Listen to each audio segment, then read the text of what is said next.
remarks, and then we will take your questions. Sir, you have the floor. Good afternoon, ladies and gentlemen. It's a great pleasure to see you. This year's session of the General Assembly opens at a time of turmoil and hope.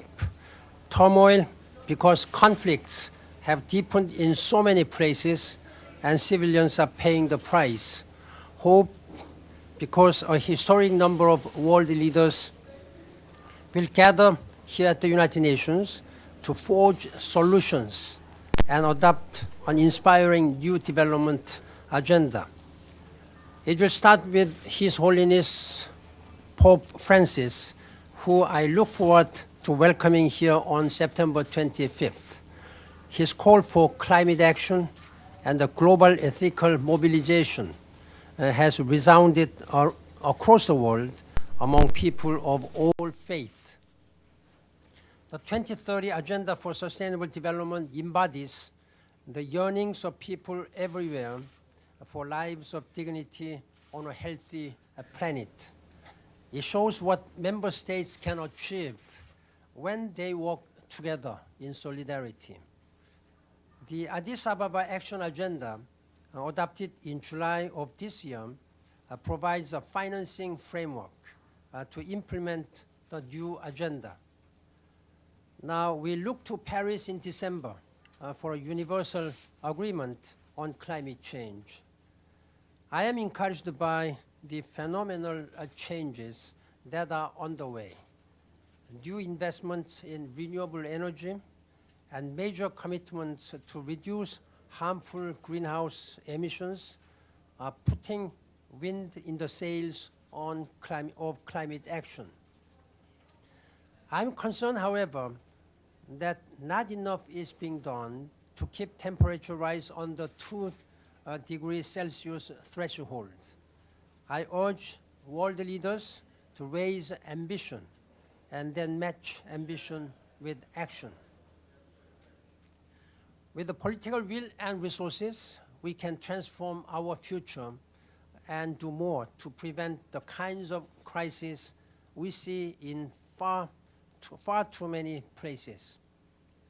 In Syria, the combatants are defying all norms of humanity. My special envoy continues his efforts, but responsibility for ending this horror rests on the parties and on the neighbors and external forces that are fueling the fighting. In Yemen, the escalating conflict and especially the aerial attacks are devastating the civilian population. I urge the Yemeni parties to immediately rejoin the political process under the facilitation of my special envoy and in accordance with relevant Security Council resolutions, including Resolution 2216. There is no military solution to this conflict. In Libya, recent weeks have seen progress, and my special representative continues to press the parties to form a government of national accord.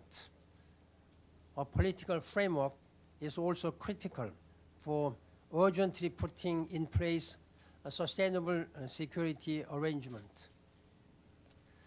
In South Sudan, more than 200,000 displaced people are now sheltering at UN peacekeeping bases. Thousands more are in need of urgent humanitarian assistance. All efforts must now focus on implementing the new peace agreement.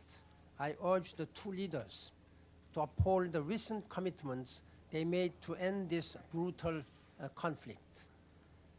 Around the world, 100 million people, about 1 of every 70 people on Earth, need life-saving support. Yet all our humanitarian appeals are chronically underfunded. Brutal conflicts, breakdowns in basic governance, economic despair, and other factors have generated displacement of people not seen since the Second World War. 60 million people have fled their homes. Men, women, and children fleeing war and persecution deserve real support, including asylum. I ask those standing in the way of the rights of refugees to stand in their shoes. People facing barrel bombs, brutality in their country will continue to seek life in another. People with a few prospects at home will continue to seek opportunity elsewhere. This is natural. It is what any of us would do for ourselves and for our children. I commend those countries that are admirably doing all they can for people in need. Lebanon is hosting Syrian refugees equal in number to 25% of its population. Jordan is also a major per capita host, providing shelter to Syrians equal to almost 10% of its population. And nearly 10% of Syria's pre-war population, some 2 million people, today live in Turkey. I salute leaders and citizens in many other countries, including Germany, Sweden, and Austria, for opening doors and showing solidarity. I'm also grateful for the financial generosity of many countries in addressing the humanitarian consequences, in particular the United Kingdom and Kuwait. On September 30th, I will convene a high-level meeting to mobilize a humane, effective, and rights-based response to the refugee crisis. I urge all states to shoulder their responsibilities and live up to their legal obligations. Ladies and gentlemen, today's crisis highlights the failures of long-established peace and security and development responses. My concern led me to establish a high-level panel which reported to me earlier this year. Last Friday, I issued my own assessment of the future of the United Nations peace operations. My report sets out the actions I believe we must take to maximize our impact today while putting in place the foundations for more long-term transformations. I'm calling for 3 key changes. One, an urgent emphasis on conflict prevention and mediation. Second, steps to improve the speed and agility of UN peacekeeping and political missions. And 3, the deeper partnership with the regional organizations, in particular the African Union. We do not have many opportunities to reform UN peace operations in such a comprehensive way. It is essential that we act urgently and collectively. I'm moving ahead with what can be done under my own executive authority. Much depends on the General Assembly and the Security Council, and I urge member states to give this effort their full support. The future of UN peace operations also depends on concerted action to rid UN peace operations of sexual exploitation and abuse. It is shameful when UN and other personnel sent to protect people compound the suffering and become part of the problems. I have set out the number of new measures and doing everything within my authority to stamp out this unacceptable behavior. I have stressed to all my special representatives the need for their vigilance and leadership. Member states must also do more to train their personnel and hold them accountable. Tomorrow, I will meet with the troop and police contributing countries to emphasize this point. Despite many challenges on my front, the forthcoming session of the General Assembly, my 9th as Secretary General, is filled with possibility. I am determined to press ahead as we serve with the peoples in our 70th year. I thank you very much. I'll be happy to answer some of your questions. Thank you. First, Gianpaolo. Mr. Secretary General, on behalf of the United Nations Correspondents Association, thank you for the press conference and thank you for choosing this very busy time and find time for us.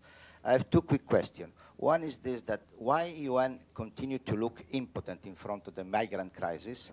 And the second one is it time that the female Secretary General will be your successor? I have been urging in addressing all the challenges we face. This is a human society. You always make problems. When we show solidarity and work with the unity of purpose, I think there is nothing which cannot be overcome, which cannot be resolved. One good example why we are failing is in Syria. Continuing 5 years, such a tragic situation in Syria has created unexpectedly much more problems, not to mention destruction and killing and humanitarian crisis, but extremism and terrorism, ISIL and Daesh. This kind of a continuing crisis has created the perfect breeding ground for these extremists and terrorists to put their ground firmly. That we have to address. For your second question, as I'm continuing until the end of next year, I have been hearing a lot of voices coming from many quarters of the world saying that this is a time for a woman, qualified, accomplished, and the leadership woman should lead this United Nations. As I am very much committed to gender empowerment and gender equality, and as I'm the 8th Secretary General, male, then I think it is high time for member states to discuss and consider this kind of aspiration of many people. It's not only women community. Many people are asking for that. But as a Secretary General at this time, while I recognize that there are many qualified, experienced, and committed women leaders, it's entirely member states of the United Nations to decide who should be the best person who will lead this organization. As far as I am concerned, I will continue and exert all my efforts to do my job as a Secretary General until last day of my mandate to leave this United Nations in best conditions. Thank you. Jonathan, if I could ask you to just ask one question so we can get as many in as possible. Jonathan? Okay. Jonathan Wachtel with Fox News. Sir, the Pope will be coming here. You mentioned you have a lot of common positions with him. What are you going to say to him if he takes it out on you, says, sir, you haven't shown enough leadership. Look at all these problems like Syria and everything else. What can you really do? How can you intervene to really make a difference? I'm really looking forward to the visit, historic visit of His Holiness Pope Francis. We have welcomed in the past several popes in the past, but no pope has come at the time of opening of General Assembly. So this is quite historic. His time coincides with such a historic opportunity when all the leaders of the world are gathering to discuss about our future and how to preserve this planet Earth environmentally sustainable. This is a time of hope and great expectation. And this will be my 4th time to meet Pope Francis, third time in Vatican, and 3 times, and first time in New York. We have been discussing many issues, including poverty eradication and migration, refugee issues last time, and most importantly, climate change. I do appreciate, I'm very much grateful for his humanity, his leadership humanity. He's a man of humility and humanity. We expect that he will send his spiritual guidance to all the member states of the United Nations so that we will take this opportunity again, recommit ourselves to address with a sense of humility and humanity and also unity of purpose for the United Nations in addressing many issues, including climate change and migration, poverty eradication, gender empowerment, and many crises where many people are needless dying. Therefore, I really count on his leadership. Thank you. James? Secretary General, refugees from war and conflict at great risk have travelled across land and sea. As we speak right now, some of them are at the Hungarian border. And as we speak right now, they are being attacked by riot police firing water cannon and tear gas. Can I have your comment on what is going on right now at that border? And do you believe Hungary is breaching international humanitarian law? First of all, I'd like to tell you that I have been speaking to most of the European leaders, including Prime Minister Orban of Hungary, and I have emphasized the importance of addressing this issue in accordance with international, relevant international conventions like international refugee conventions and international humanitarian and international human rights. And he told me that he would do his best. I was shocked to see how these refugees and migrants were treated. It's not acceptable. What is important at this time, that I know that there may be some domestic issues, problems. It's not that all the countries, in fact, all the countries have their domestic problems. But since they are the people who are fleeing the wars and persecutions, then we must show our compassionate leadership. We have shown them caring hands, not to mention international humanitarian law. But as a human being, we first and foremost, we have to provide life-saving assistance and shelter and all sanitation. Then we can discuss how they should be treated, accommodated. I'm very much appreciative that the European unions have been discussing this matter very closely. But I know that there are some differences of positions depending upon the countries. That's why last April, together with the Prime Minister Matteo Renzi and the High Representative Madame Mogherini, we went to Mediterranean Sea and on a naval ship, I watched how difficult these search and rescue operations are. How many people are just risking their lives for a better future. But these are, of course, they are coming, risking their lives to have better future. But mostly, the first priority for them will be to save their own lives, because they cannot live there.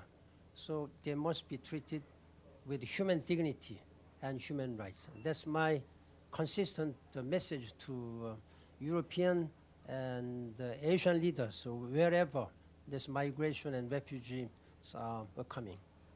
Ragida? Your microphone, please.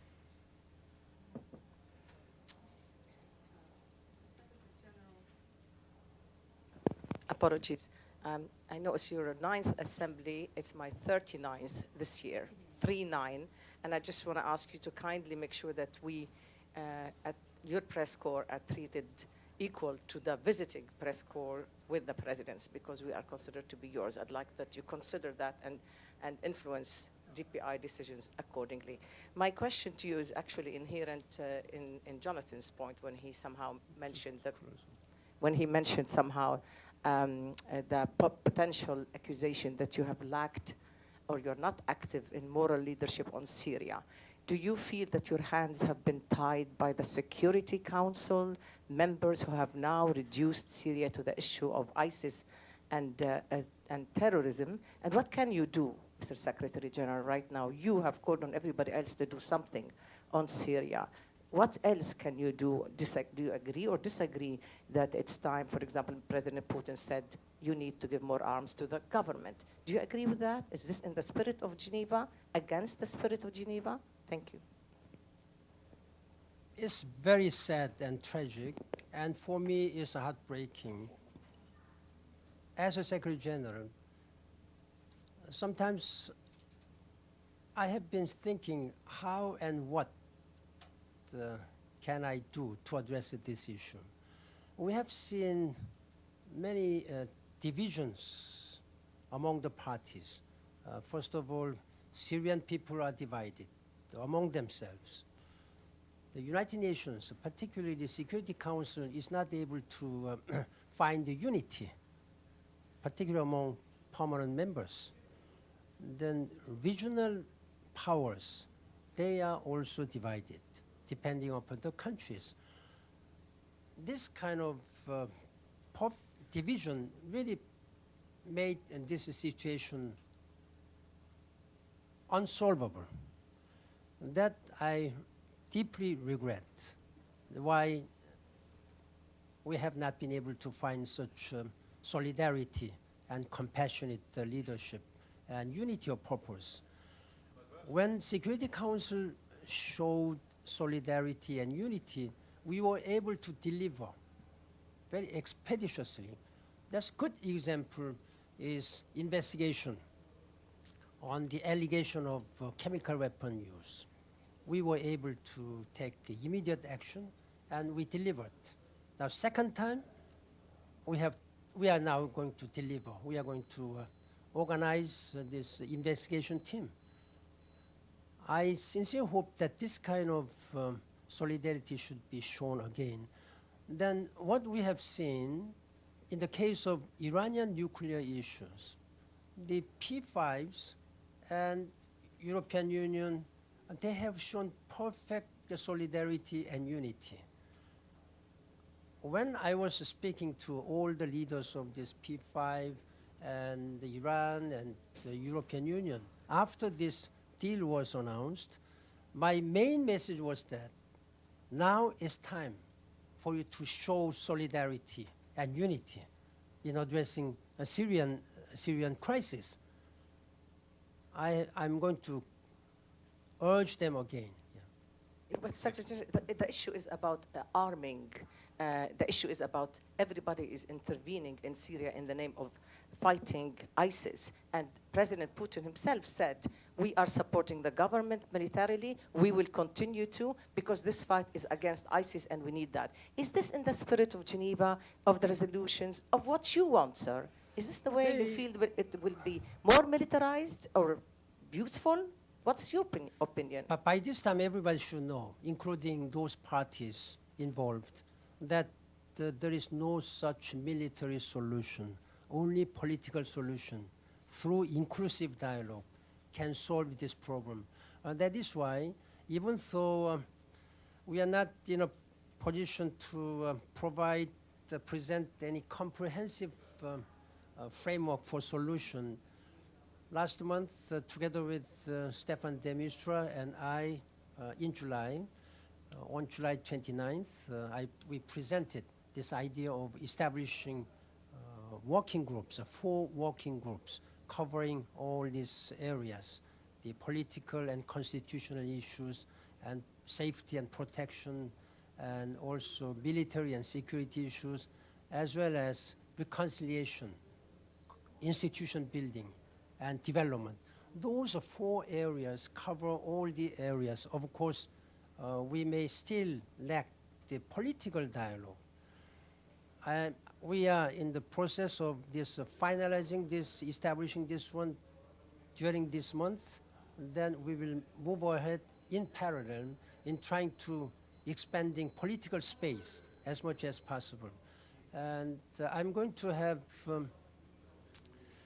a meeting with the 40 minutes of P5 this month on the margins of this, and we will discuss our topic of our meeting will be on Syria. Thank you. Somini? All the way in the back. Yeah. Thank you. To follow up on that, as Russia increases military support to the Syrian government, what is your assessment specifically of that? And what do you expect members of the P5 to do now, especially after the Iran nuclear deal? I have seen such a report, and my response was that there is no military solution. I'm concerned about the parties arming and providing arms. This kind of a situation will only help the situation going worse and worse, deteriorate. Therefore, I am again urging the parties, all the parties, and particularly members of the Security Council, they show their solidarity by this time. It's been almost 5 years. You have seen the number of people killed, more than 200,000, 250,000 people. And the number of people who are refugees, more than 4 million. And number of people, half of the population, they need urgent humanitarian assistance at this time. You have seen such a terrible scenes on the media, the whole complete destruction. This country has been completely destroyed now. I do not know how long they will have to take to recover, reconstruct this one. So I think even though we have spent almost 5 years now, we have to take action now. Yeah. Edie?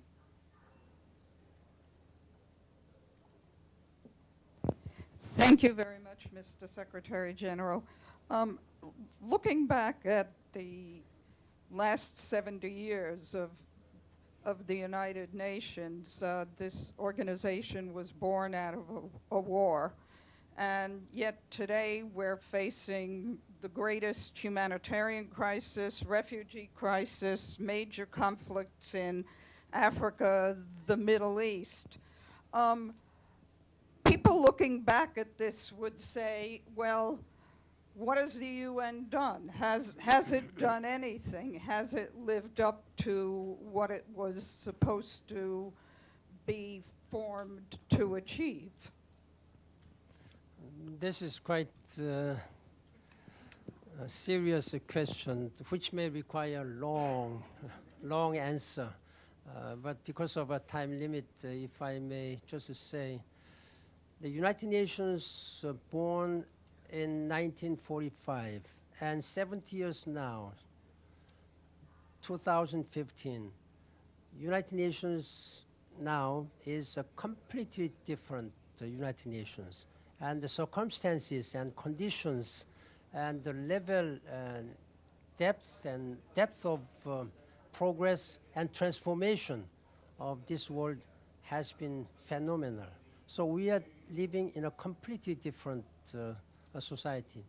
During the last 70 years, I think United Nations, while I am very much conscious of such criticism, effectiveness, efficiencies, accountability, transparency, or even relevance of the United Nations, I am very much conscious of this kind of criticism. But if you look back, it is the United Nations. Most of the important global decisions have been made here. The most importantly, decolonization has brought so many countries to an independent and free society. That has grown with strong awareness on the importance of human rights, human dignity, and equality and justice issues. This is what the United Nations has contributed to the healthy and peaceful society. Now, with all this technology development and all diversification of the societies, I think we have seen more problems than solutions. That I regret. But if you think, had there been no United Nations, no common ground where all the members of the United Nations could sit down together and discuss all the issues, I'm afraid to tell you that the world might have been much bloodier, much more tragic without the United Nations. That does not mean that we should do some complacency. No. We are doing our best efforts to make ourselves change, adapting to changing situation. This is what the United Nations is doing. The Sustainable Development Goals, even though you may have nothing to do with the crisis, but it is, I think, most important vision the United Nations is now presenting to the people of the world. When there is no development, sustainable development, then it will again provide a breeding ground for complaint and despair, political instability. So this development is the key of all our pillars of the United Nations Charter: peace and security, development, human rights. I think among these three pillars, key is development. Of course, they are all interconnected. I am proud to serve as a Secretary General, even though we have to work much more. I'm conscious of that. Abdelhamid. Thank you. Mr. Secretary General, the United Nations stands for international law, human dignity, human rights, and development. And my question is about one state of the whole 193 that stands above the law. The United Nations tell that state, do not build settlement. They don't listen, and they build settlement. The United Nations tell that state, do not build the separation wall. They don't listen, they continue building the separation wall. The United Nations tell them, join NPT. They don't join NPT.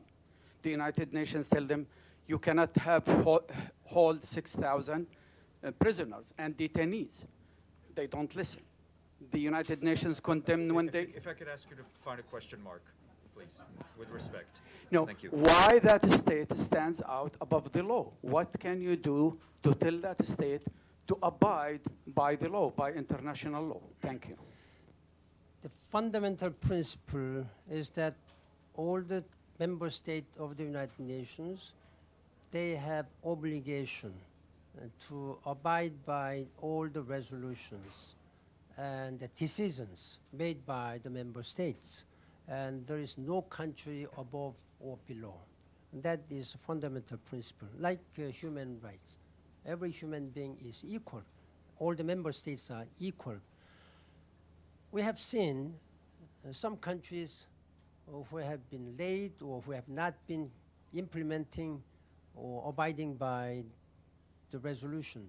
The Security Council has been acting on this, trying to take some punitive measures through the imposition of sanctions and thus some other issues. But as you said, I agree with your point that there are some countries who have not been faithfully implementing all this resolution. That is why it's important that we help all these Israelis and all Palestinians so that they can sit down together. Again, on the margins of this General Assembly, we are going to have a quartet principals meeting together with some key Arab countries, and we are going to discuss this matter very, very seriously, very seriously. Yeah. Apostolis, Cyprus News Agency. Mr. Secretary General, do you expect during your tenure to see the Cyprus issue solved. If you could give us an update on the negotiations, and when do you expect to get more personally involved? I'm encouraged that the two leaders are meeting and negotiating on a detailed manner. Since the formal resumption of negotiation on May 15 this year, we have witnessed both Greek Cypriots and Turkish Cypriots approaching the talks with a positive, constructive, and problem-solving spirit. This has helped to generate fresh and important momentum, as well as a significant progress in the talks. I have been greatly encouraged by the two leaders' commitment, recently reaffirmed on Monday, September 14, this week, to continue to work tirelessly in order to reach a comprehensive settlement as soon as possible. In this regard, I also welcome their agreement to intensify their work and to increase the frequency of their meetings. My special envoy, Mr. Aide, is staying in the region, and he's closely coordinating with the two leaders. And I'm also looking forward to meeting the leaders during the time of General Assembly and discuss further. And I will add my political support. Olga? Thank you. Secretary General, during this session of General Assembly, as you mentioned, you are calling for a meeting on refugee crisis and also on the Middle East Quartet. But will you also try to organize any side events to bring together, for example, Presidents Obama and Putin, or Presidents Putin and Poroshenko during their visit to G8? First of all, I have seen the report that President Obama and President Putin, they may have their bilateral meeting. I myself will have bilateral meetings with President Obama and President Putin and President Poroshenko, and I have at least more than 100 bilateral meetings scheduled now. This is a real timing and venue and forum where world leaders, whatever the differences they may have, sit down together to discuss and resolve all the pending issues through dialogue, inclusive dialogue. On Ukrainian situation, United Nations has been involved, even though we have not been directly involved in the Minsk Normandy type meeting. We have been providing humanitarian assistance, and we have been deploying human rights teams, and I have been continuously discussing this matter with President Poroshenko and President Putin, and I will continue my own efforts. Margaret? Secretary General, following up to Edie's question about the UN at 70, you're nearing the end of your term. Could you tell us a little about how your legacy will fit into the 70-year history of the UN? Where do you see your legacy being so far? Because we know you still have time, but so far. I hope I will be able to answer your question this time next year. It's too early. Too early for me. It's member states who will assess my legacy and my contributions to the United Nations, but I still have a lot of things to do. Wait until next year. Mr. Abadi? Thank you, Stefan. Thank you, Mr. Secretary General, for this press conference. My question is about the reforms at the United Nations. Each one of your predecessors has proceeded to reform the UN, you yourself included. And yet, there are people who think that these reforms are not leading to deep changes, in other words, to innovation in the United Nations. The Charter, in its Article 109, provides for ways of reforming or amending the Charter through General Conference. do you think the time has come to reform the charter?